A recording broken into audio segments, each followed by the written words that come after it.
Greetings. Saturday, November 25th, 24 degrees Fahrenheit, 60% humidity, and it's partially blue skies with a side of haze.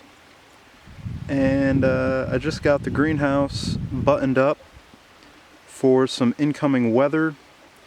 We just had 15 last night, 15 degrees Fahrenheit, and that's pretty much the coldest we've had so far. The ground is locking up, and the greenhouse put up a big fight yesterday with some harsh winds coming out of the northwest, to the point where I thought it was going to blow over, but it's still standing. And there's a few reinforcements that I want to make from the inside before we get any real heavy snow. But we're only supposed to get like an inch or two and then some rain. So I'm confident it'll stand up to that. So that was today's work, going in there. I transplanted over some spinach, arugula, lettuce, kale, mustard greens, all into that low tunnel now, that high tunnel that we're still growing in a low tunnel outside, just under some agribon cover. And so yeah, that will lead up to have some fresh greens in early March, which will be really cool. That will also lead up to save seed off of all those varieties: spinach, mustard greens, and kale. And so the rest of today's work is going to consist of this wheelbarrow and picking it up basically and wheeling it. Well, we'll start here. This is the gate, little string gate. Got to untie these 3 strings right here. And see how I got all this laid with leaves. So first, scythed and made the 2 rows of grass.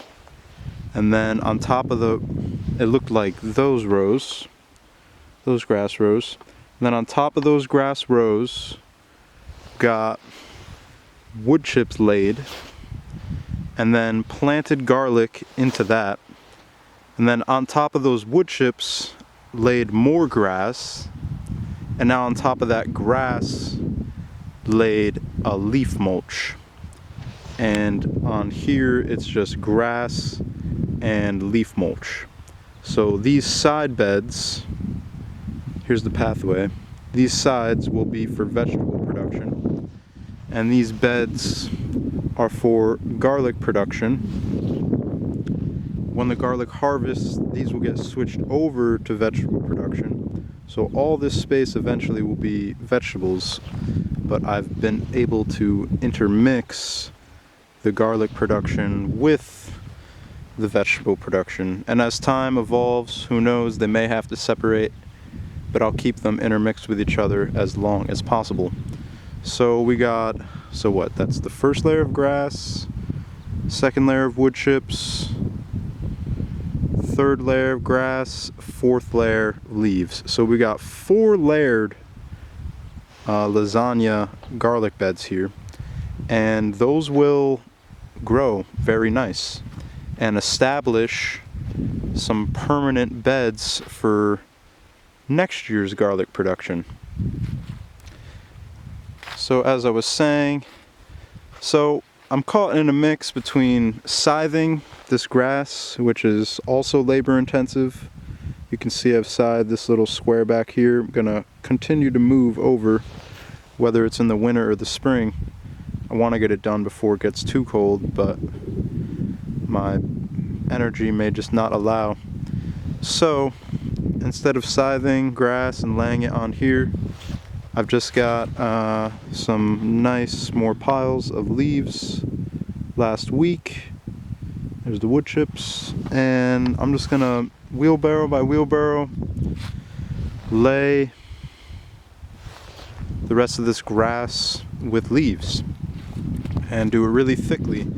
And the good thing about the leaves is that it's the least labor intensive because they are the lightest.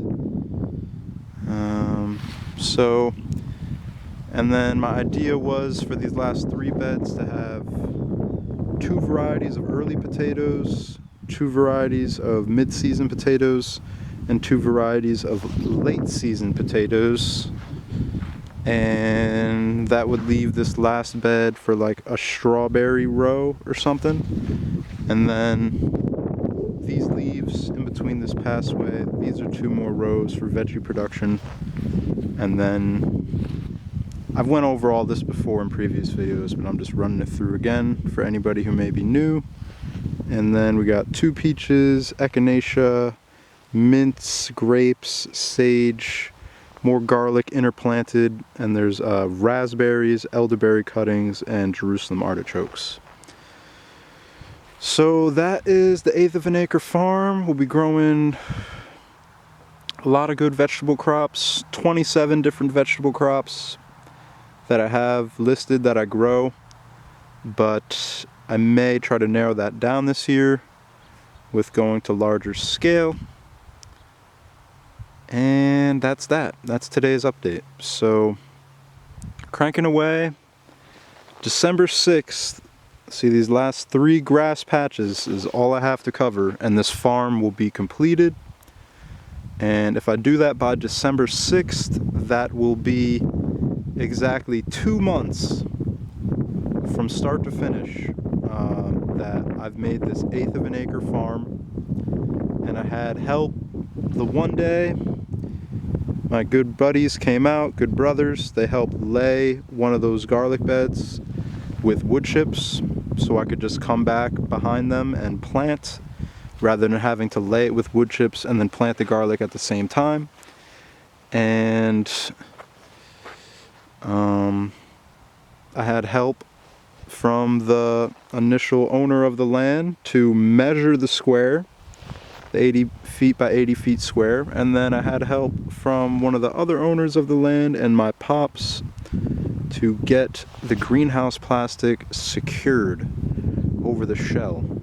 But besides that, everything else here has been done by myself and with only hand-powered tools. So this whole square you see here, and all back where the greenhouse is, and then all over here, and then the rest of this has been mowed with a European scythe, and all of the wood chips and leaves have been brought over here 1 wheelbarrow at a time.